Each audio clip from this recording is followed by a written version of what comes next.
Assalamualaikum warahmatullahi wabarakatuh. Bapak Ibu sekalian, pada kesempatan ini saya akan memberikan sedikit penjelasan tentang apa itu perbedaan AKM dan UN. AKM dan UN itu pada dasarnya berbeda pada beberapa prinsip. Yang pertama, UN pada jenjang SMP atau MTS, SMA atau MA dan SMK itu dilaksanakan pada tingkat akhir.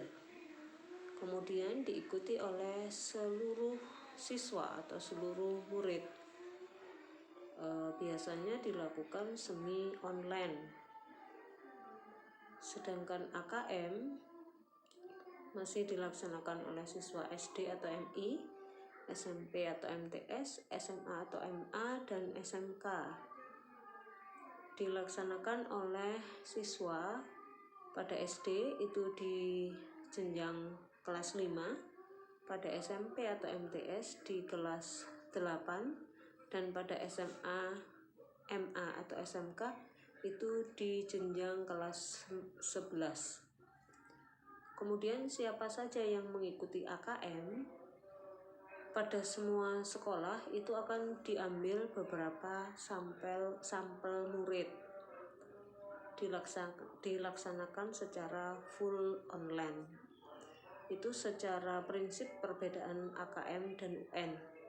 Untuk lebih jelasnya bisa Bapak Ibu baca kembali pada tabel yang saya suguhkan di layar.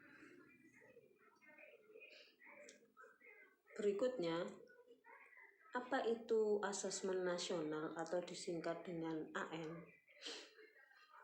Asesmen nasional merupakan program penilaian terhadap mutu setiap sekolah atau madrasah dan program kesetaraan pada jenjang dasar dan menengah.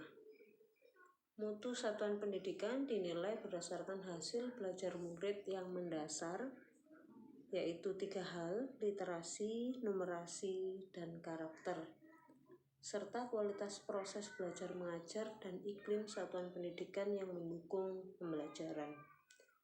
Informasi-informasi tersebut diperoleh dari 3 instrumen utama, yaitu asesmen kompetensi minimum AKM, survei karakter, dan survei lingkungan hidup. Apakah asesmen nasional menentukan kelulusan peserta didik? Ya, asesmen nasional apakah menentukan kelulusan peserta didik? Tidak, karena AN tidak menentukan kelulusan. Asesmen nasional diberikan kepada murid bukan di akhir jenjang satuan pendidikan. Asesmen nasional juga tidak digunakan untuk menilai peserta didik yang menjadi peserta asesmen. Hasil asesmen nasional tidak akan memuat skor atau nilai peserta didik secara individual.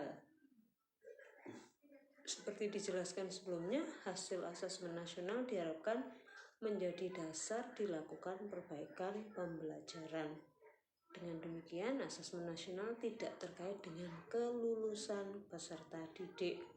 Penilaian untuk kelulusan peserta didik merupakan kewenangan pendidik dan satuan pendidikan. Berikutnya, siapa saja peserta asesmen nasional? Asesmen nasional diikuti oleh seluruh satuan pendidikan, baik itu tingkat dasar dan menengah di Indonesia, termasuk satuan pendidikan kesetaraan.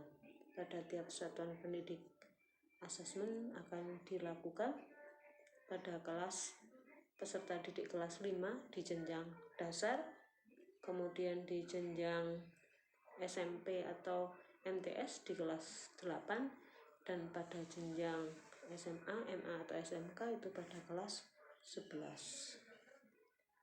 Untuk pendidikan kesetaraan, asesmen nasional adalah peserta didik yang pada akhir jenjang, yaitu kelas 6 untuk program paket A, kelas 9 untuk program paket B, dan kelas 12 program paket C yang telah memenuhi syarat. Demikian yang bisa saya bagikan. Terima kasih banyak. Atas atensinya saya akhiri. Assalamualaikum warahmatullahi wabarakatuh.